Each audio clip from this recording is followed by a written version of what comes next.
Hi friends, it's Chrissy. Welcome to or back to my channel. Today we're going to do just a little bit of my daily reading, my November practice. Book club starts in 15 minutes and I'm the host. So I got to be aware of making this on the quick side. Today I'm using the Pensive Path Tarot by Reese Marin. I had planned on doing an unboxing of this, but I kind of unboxed it when I was sitting at dinner last night.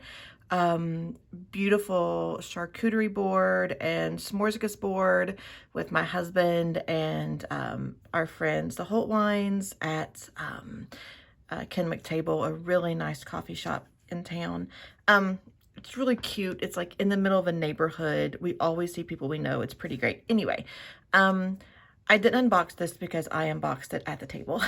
And as I've started to spend a little bit of time with it, I feel like I want to do more of a review of like what it's like to practice with it instead of an unboxing. So more information on this deck and my experience with it is coming.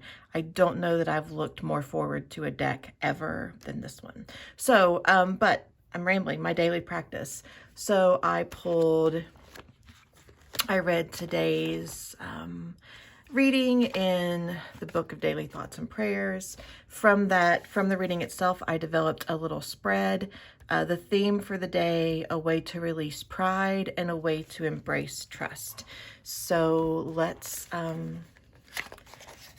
pull out the cards. I have not shuffled these yet, so I will probably speed up. Maybe I'll forget. I don't know. But I'm going to shuffle the cards for a little bit. And as I shuffle, oh, that's a beautiful shuffle. As I shuffle, I feel my breath in my chest. I feel the breath in my chest moving down through my body into the earth itself, feeling the core of the earth rise up to meet me somewhere in the middle between where my physical body is and where the center of the earth, all of the grounding in the earth is. And with my next inhale, I pull that energy from the earth back up into my body. And then I do the same in the opposite direction, feeling my energy move up toward God, up toward Source. And as my energy moves through my house, through the atmosphere, the energy from God comes to meet me somewhere in the middle.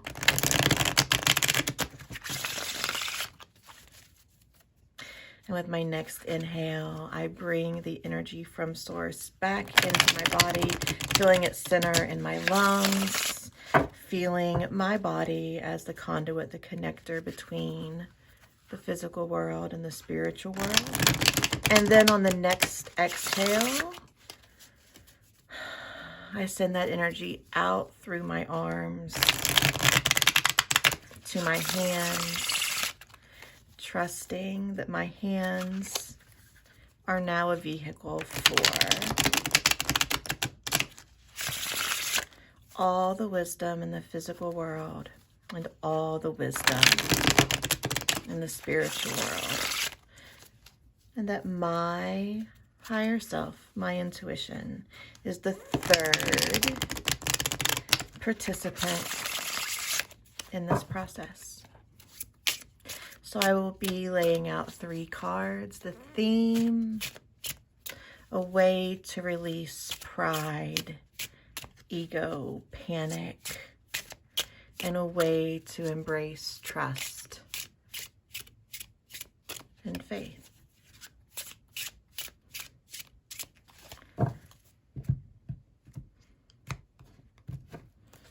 Theme for the day, releasing pride and ego, embracing trust and faith. So where we start today is the 7 of Cups. So what I see here are all of these options, all of these different pieces. We have mostly faces and masks, but we also have torsos and hands here. So I'm seeing this as looking at the way I'm feeling, which is actually what I just wrote down on my to-do list. Like, what is next? How can I pull my pieces together to create something new? And that's how this feels. Not because traditionally, we think about the Seven of Cups as like having to choose one thing. But to me, this feels more about like picking parts together for an art project. So which face would I want to use? Which torso would I want to use? Which hand would I want to use? This feels more like bringing things together, more temperancy than it does like making a single absolute choice. And this feels just like my guidance for today, my intention for today, the way I want to look at today is to look at my choices not as choosing one of them, but how to use them together to build something, something magical. So a way for me to release pride and fear and panic, we have the Four of Swords. To me, this card is like, sit your ass down, girl. Creating a space where I can find this sort of rest. Taking off the mask, sitting down the wine, taking off the hat. This is such a beautiful card. So this is the case. My plan is to work really, really hard today so that I don't have to do much at all Saturday and Sunday. And I feel like this is telling me, like, do this work today and then let this happen this weekend. I'm very excited. This is a really, I love this read. And then how to embrace trust and faith. Goodness gracious, really? We have the Fool.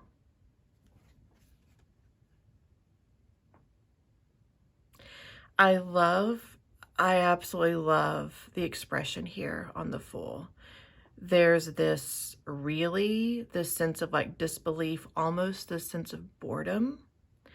And I see this as how I embrace faith and trust, and that I'm moving the way I need to move, that I'll take the risk I have to take. This feels very Four of Swordsy, right? I sit myself down and I let myself get bored. And when my mind isn't racing, instead, when it's sitting in this sense of presence and boredom, that's when the truth can float to the surface. That by releasing some of the noise, releasing the expectation to go, she's not walking off the edge, right? She's resting by it and like waiting.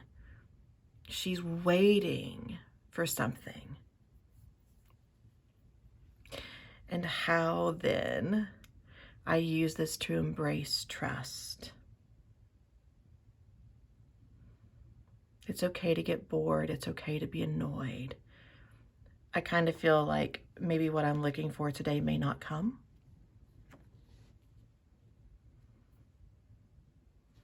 But that doesn't mean that I'm not on the precipice of something new and exciting. So a little bit of information. I have this grand scheme, this grand plan hit me this morning about maybe the way I want to approach my next round of teaching tarot is teaching tarot as oracle. And looking at how I combine the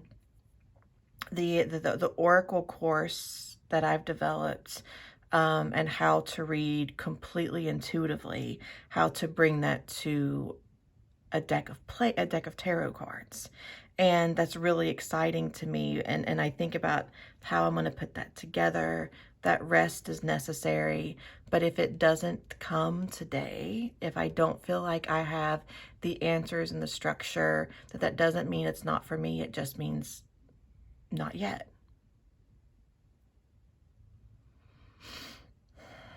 So from my reading today again came from the November 4th page of Daily Thoughts and Prayers. And this is what we've got. I get to choose how to put my options together. I don't have to choose between them. I can lean into releasing ego, pride, and fear by by removing all that isn't necessary and resting. And the way that I lean into embracing trust is boredom is not bad. And sometimes I have to wait. But this energy is here. This energy is present, even if I can't see it. Friends, I hope you have a great weekend. I hope November is treating you well, and I'll see you next time.